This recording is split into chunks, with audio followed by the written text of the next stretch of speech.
Kita kembali lagi di Metro TV Sumatera Utara dan kita masih bersama Ibu Flora Nenggolan. Kita masih berbicara tentang penanganan pengaduan dan pelanggaran HAM yang ada di Provinsi Sumatera Utara. Kalau di segmen pertama tadi, Ibu Flora juga sudah menyebutkan bahwasanya banyak hal yang sudah dilakukan oleh Kementerian Hukum dan HAM berbicara tentang HAM ini sendiri. Seperti ada beberapa kolaborasi yang dilakukan terhadap beberapa lembaga mungkin, atau juga dengan dinas lintas sektor yang telah dilakukan oleh Kementerian Hukum dan HAM. Dan sekarang kita akan tanya, apakah ada program kerja yang diterapkan oleh Kementerian Hukum dan HAM melihat wilayahnya memiliki 32 kabupaten kota, tentunya 33 ya, Bu Flora, kabupaten kota. Nah, sebenarnya program-program kerja apa sih yang akan dijalankan oleh Kementerian Hukum dan HAM di Sumatera Utara berbicara tentang penanganan HAM ini sendiri?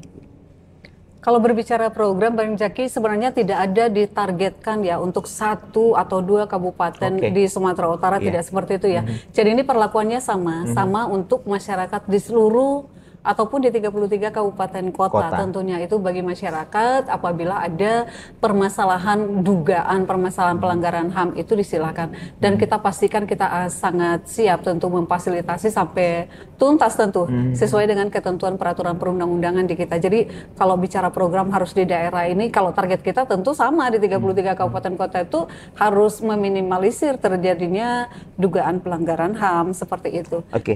Bu Flora, ada situs resmi nggak sih untuk masyarakat untuk bisa memberikan pengaduan terhadap dugaan pelanggaran HAM yang terjadi? Oh iya, benar-benar Bang Jaki. Jadi mengingat daerah kita ini memang sangat luas ya, jangkauannya untuk harus datang ke kantor wilayah itu kan tentu jauh ya. Jauh dan memakan waktu yang sangat lama. Kita sebenarnya ada Simas HAM ya. Jadi nanti teman-teman ataupun pemirsa itu boleh klik Simas HAM di Google. Itu tidak berbentuk aplikasi. Dia jadi Simas HAM ini adalah sebuah aplikasi yang dibangun ya oleh Kementerian Hukum dan HAM dalam hari ini Direktorat Jenderal HAM. Tentu itu masyarakat boleh menyampaikan permasalahannya di sana, itu nanti akan langsung terkoneksi langsung ke pusat, ke Direktorat Jenderal HAM dan juga tentu ke kantor wilayah. Di samping itu juga teman-teman juga sebenarnya masyarakat di seluruh Sumatera Utara itu bisa menggunakan juga Sahabat Kusuma namanya. Jadi iya, Sahabat Kusuma di sana juga bisa dilakukan, atau juga ke seluruh satuan kerja kita, baik itu lembaga pemasyarakatan ataupun imigrasi ataupun balai harta peninggalan yang terdekat dengan lokasi daripada masyarakat yang mendapatkan dugaan pelanggaran HAM, mereka dapat menyampaikan permasalahan itu ke situ. Baik. Nah, yang menjadi pertanyaan saat ini, Bu Flora bisa diberi info nggak sih ke kita spesifiknya sebenarnya pelanggaran HAM yang sering terjadi di Sumatera Utara ini bentuknya seperti apa sih, Bu Flora? Oh iya. Kalau kita lihat datanya itu sebenarnya ada cukup tertarik ya, mendominasi di Sumatera Utara itu persentase yang paling tinggi itu di pertanahan, masalah pertanahan ya, masalah pertanahan, iya, masalah pertanahan, dan ini acap kali di samping permasalahan perdata yang terjadi antar personal ataupun keluarga seperti itu juga melibatkan dari perkebunan. Jadi mungkin ini sengketa lahan kali ya? Iya, sengketa lahan, iya, sengketa lahan seperti itu. Itu yang paling tinggi. Paling tinggi. Iya, yang paling tinggi di situ. Tetapi kita sangat senang sekali sebenarnya dengan perkebunan ataupun badan pertanahan itu komunikasinya kan sangat baik, koordinasi dan kolaborasi kita di dalam penanganan permasalahan yang disampaikan masyarakat itu cukup baik dan tertangani dengan sangat baik. Dan apakah Kementerian Hukum dan HAM juga menyediakan perlindungan nggak sih, Bu Flora, bagi mereka-mereka yang telah mengadukan dugaan-dugaan pelanggaran HAM ini ke Kementerian Hukum dan HAM Sumatera Utara?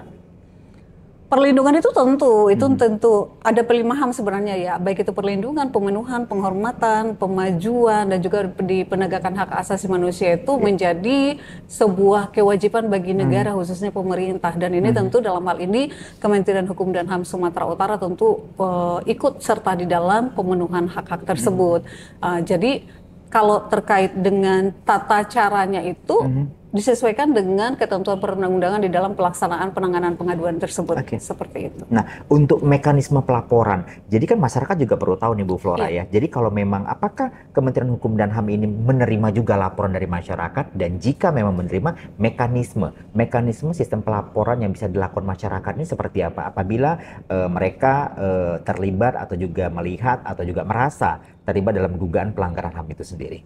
Iya, tentu ada beberapa mekanisme ya. Yang pertama sebenarnya itu Bang Jaki, kalau masyarakat ini kan boleh permasalahan yang kita terima itu boleh yang kita terima langsung dari masyarakat. Yang kedua, boleh juga kita lihat yang terjadi di masyarakat. Jadi tidak diadukan pun kita diperkenankan oleh ketentuan untuk bisa memfasilitasi penyelesaian permasalahan dugaan pelanggaran HAM yang terjadi di masyarakat.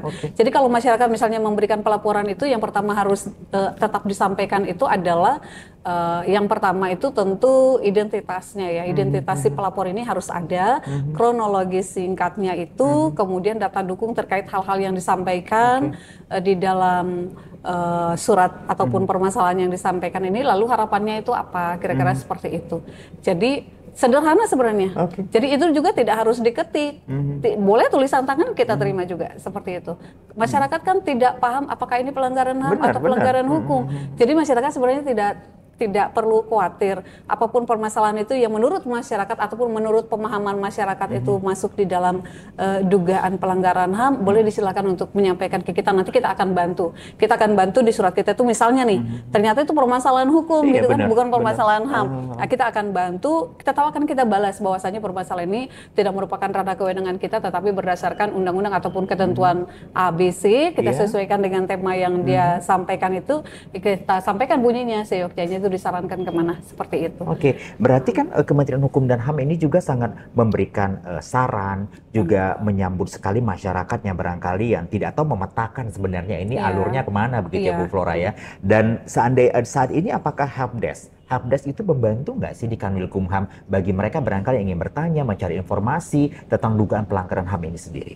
Tentu sangat membantu, dan saya pernah mengalami itu. Ternyata masyarakat ini pinginnya ketemu dengan yang menangani HAM seperti itu. Jadi teman-teman duta layanan kita kan tentu mengarahkan, ternyata kita sedang di luar kota seperti itu.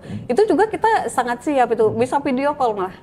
Jadi mereka boleh video call menyampaikan apa saja permasalahan seperti itu. Mungkin dia lebih tenang kalau kita langsung beritahu inti-intinya. Lakukan suratnya ini, tujukan termasuk tujuan surat ke siapa ini gitu. Kepada kepala kantor wilayah, lalu sampaikan identitasnya, sampaikan permasalahannya, dan pastikan itu tidak mengandung unsur sara seperti itu ya, mengganggu ketertiban umum, juga dengan bahasa yang santun, dan itu akan kita bantu fasilitasi. Baik Bu Flora, kita harus break dulu. Di segmen ketiga nanti kita akan coba cari tahu seperti apa berbicara masalah dugaan pelanggaran HAM ini di era tingginya sosial media saat ini. Kira-kira seperti apa Kanwilkumham untuk bisa menjawabnya nanti, tapi Anda jangan kemana-mana, tetap bersama kami di Metro TV Sumatera Utara.